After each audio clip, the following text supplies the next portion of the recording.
Applying the golden rule.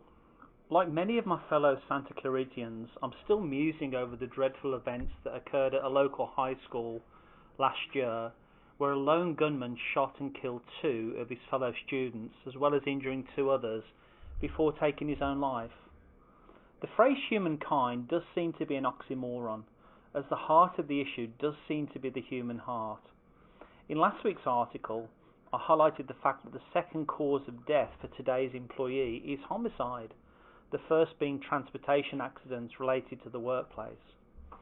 I was listening to a song by the band Mercy Me last weekend called Crazy Enough, and one of the lyrics asks the profound question, call me crazy, but what if we learn to love each other, treating them as you first would treat yourself? The simplicity of this lyric hit me between the eyes. Can you imagine a world where each of us actually did apply the golden rule? There'd be no school shootings, no lying, no theft, no adultery, no divorce, no rape, no murder. Now that would make Awesome Town, where I live, really awesome. Can you imagine in the workplace if co-workers treated other co-workers in the manner they themselves would want to be treated? Imagine what that would do to workplace collegiality. Imagine when in conflicts at work we sought the needs of another and not just our own interests.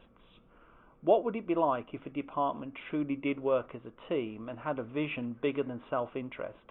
Now that would truly make it a great place to work. Imagine how an organisation would function if employees at all levels treated the financial resources of their employer as if it was their own money. Imagine what that would do to assets, expenses, income, liabilities, and shareholders' equity.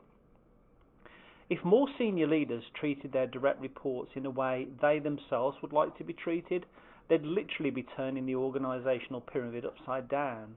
How wonderful would it be if those in the greatest positions saw themselves as being of service to the lower levels rather than being so self-serving?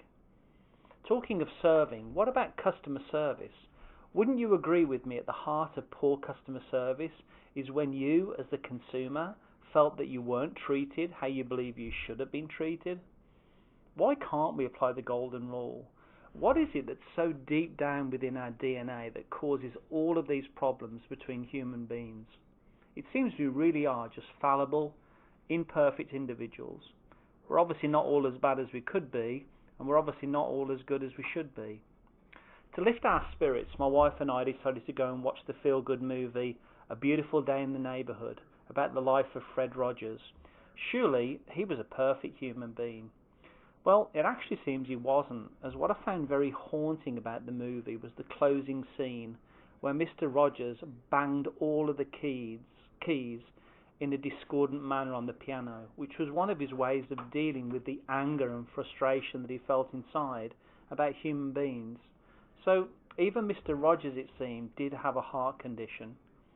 My hope is that as leaders, team supervisors, co-workers and consumers, we rhetorically just bang all the keys on the piano in solace now and again to vent our frustration rather than shoot, stab, cut, slash, pierce, hit, kick, beat and shove people, which according to the latest Bureau of Labour Statistics report some of us are very guilty of.